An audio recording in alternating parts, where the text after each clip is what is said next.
Bismillahirrohmanirrohim. Assalamualaikum warahmatullahi wabarakatuh. Kepada yang terhormat Ibu Dr. Wahyuni Handayani MT selaku dosen pembimbing pada mata kuliah Perkembangan Kepribadian Guru serta teman sejawat kelas yang saya banggakan. Puji syukur marilah kita panjatkan kepada Allah Subhanahu wa Ta'ala. Salawat serta salam semoga tetap tercurahkan kepada baginda Rasulullah Muhammad Sallallahu Alaihi Wasallam. Adapun topik yang akan kita bicarakan mengenai diskusi kali ini yaitu tentang syarat dan kode etik guru.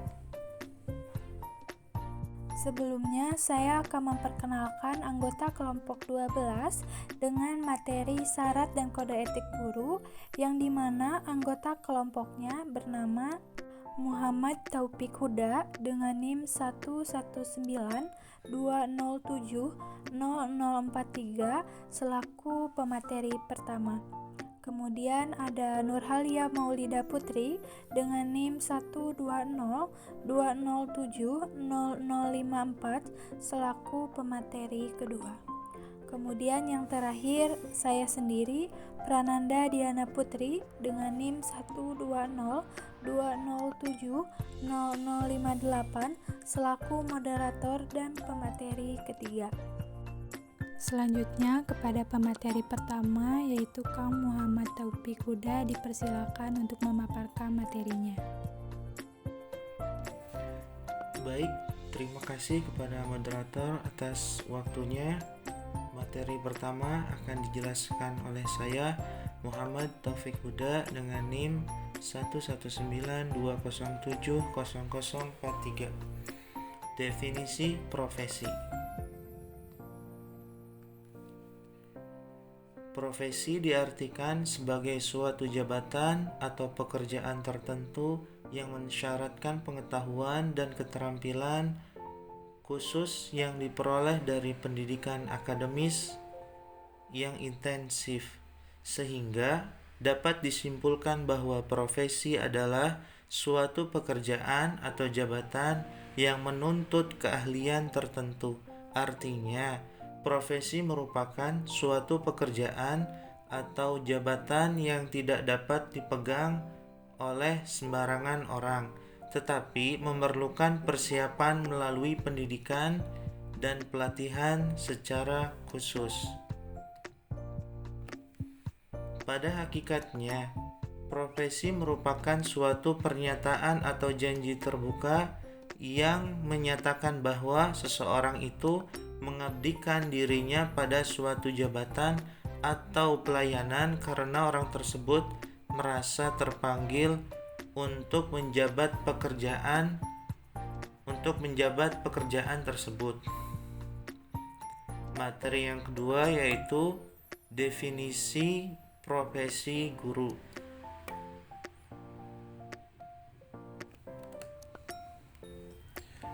Menurut Undang-Undang Republik Indonesia Nomor 14 Tahun 2005 tentang guru dan dosen, dalam pasal 1 ialah guru adalah pendidik profesional dengan tugas utama mendidik, mengajar, membimbing, mengarahkan, melatih, menilai, dan mengevaluasi peserta didik pada pendidikan anak usia dini jalur pendidikan formal, pendidikan dasar, dan pendidikan menengah.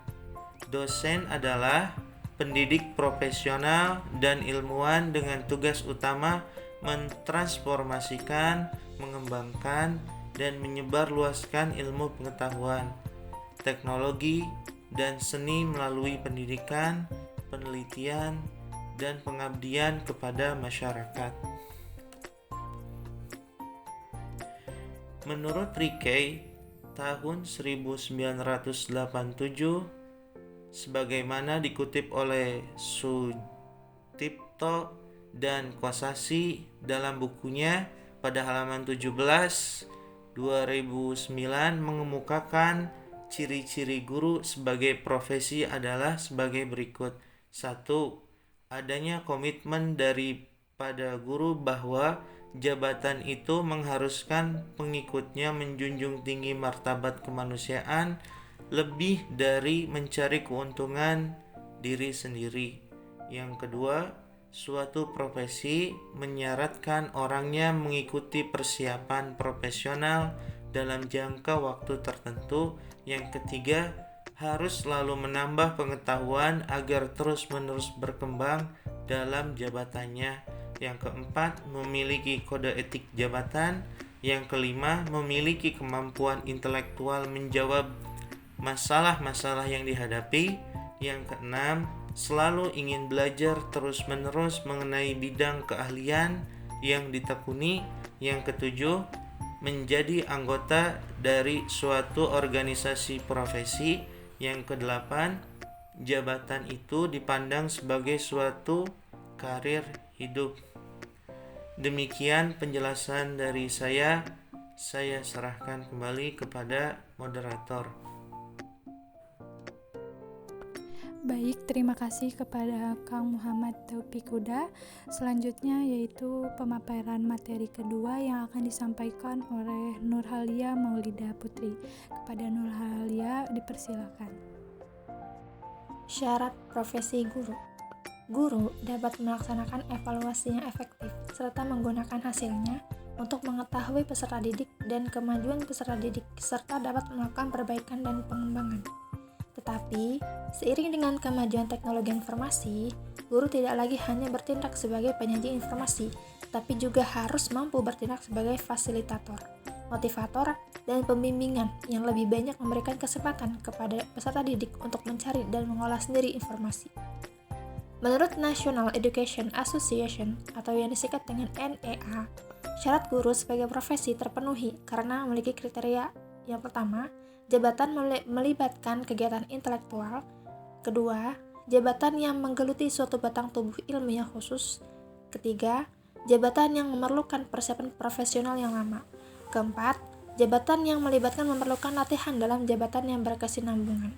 Kelima, jabatan yang menjanjikan karir hidup dalam keanggotaan yang permanen. 6. Jabatan yang menentukan standar sendiri. 7. Jabatan yang lebih mementingkan layanan di atas keuntungan pribadi. 8. Jabatan yang mempunyai organisasi profesional yang kuat dan terjalin erat. Menurut Robert W. Ritchie, mengemukakan ciri-ciri dan syarat-syarat profesi guru sebagai berikut. Yang pertama, lebih mementingkan pelayanan kemanusiaan yang ideal dibandingkan dengan kepentingan pribadi. 2. Seorang pekerja profesional secara aktif memerlukan waktu yang panjang untuk mempelajari konsep-konsep serta prinsip-prinsip pengetahuan khusus untuk mendukung keahliannya.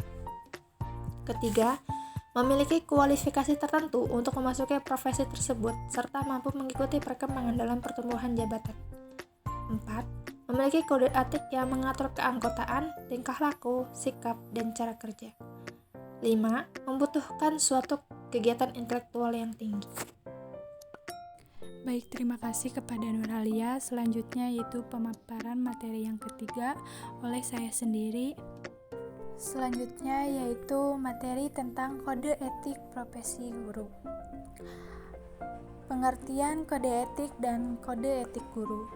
Etika sendiri berasal dari bahasa Yunani, yaitu kata ethos yang berarti suatu kehendak atau kebiasaan baik yang tetap. Menurut KBBI, etika atau moral adalah ajaran tentang baik dan guru mengenai perbuatan, sikap, kewajiban, dan sebagainya. Adapun istilah kode etik terdiri dari dua kata, yaitu kode dan etik.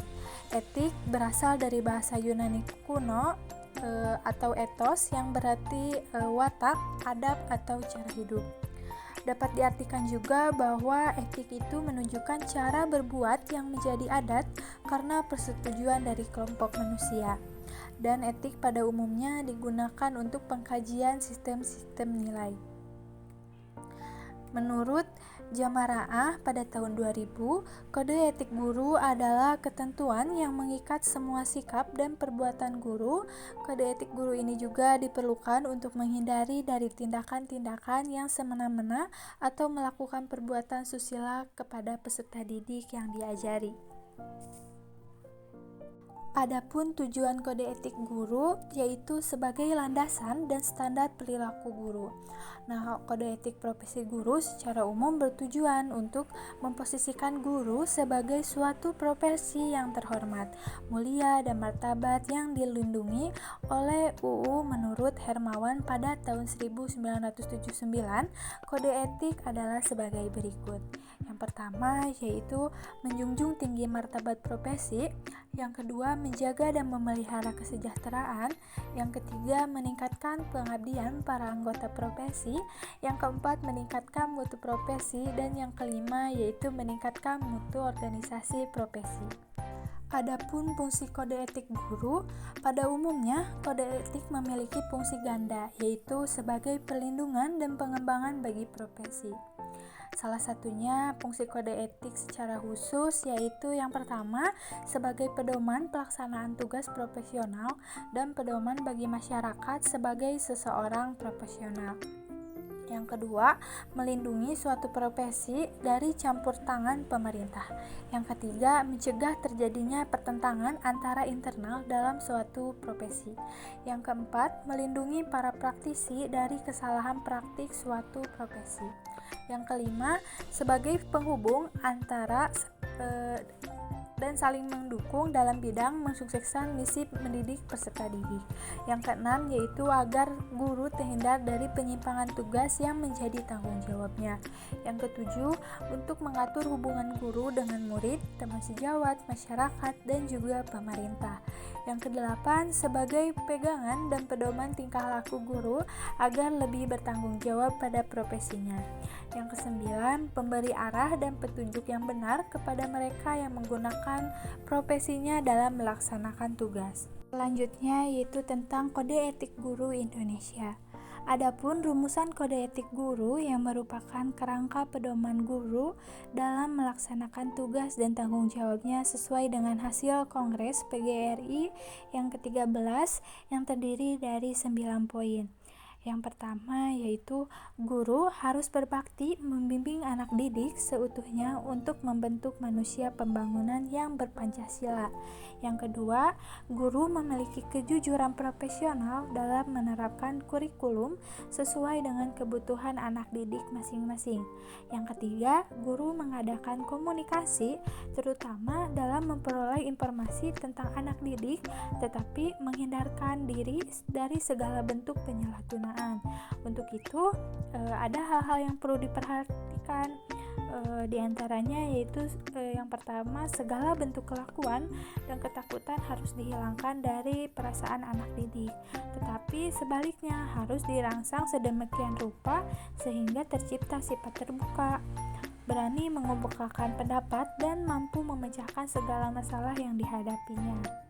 Selanjutnya, semua tindakan guru terhadap anak didik harus selalu mengandung unsur kasih sayang ibarat orang tua ke anaknya. Guru harus bersifat sabar, ramah, dan juga terbuka.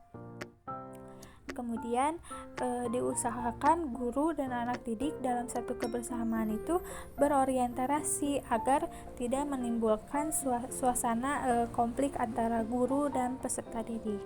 Selanjutnya yang keempat yaitu ada guru menciptakan suasana kehidupan sekolah dan memelihara hubungan baik dengan orang tua murid bagi kepentingan anak didik.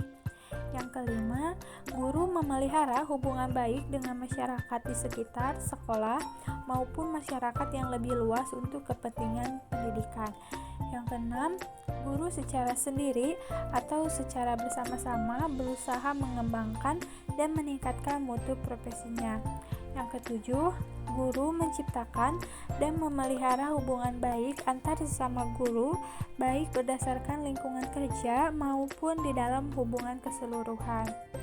Yang kedelapan, guru secara bersama-sama memelihara, membina, dan meningkatkan mutu organisasi guru profesional sebagai sarana pengabdiannya. Yang terakhir yaitu yang ke-9, guru melaksanakan segala ketentuan yang merupakan kebijaksanaan pemerintah dan bidang pendidikan. Nah, dengan demikian 9 butir kode etik guru seperti yang diuraikan tadi, diharapkan guru itu mampu berperan secara aktif dalam upaya memberikan motivasi kepada subjek belajar yang dihadapi oleh anak didik, ataupun subjek belajar di sini diartikan dapat dipecahkan atas bimbingan guru dan kemampuan serta kegairahan mereka sendiri. Dengan demikian, kegiatan belajar mengajar akan berjalan dengan baik sehingga hasilnya akan optimal. Mungkin cukup sekian pemaparan materi dari kelompok 12. Mohon maaf apabila masih banyak kekurangan.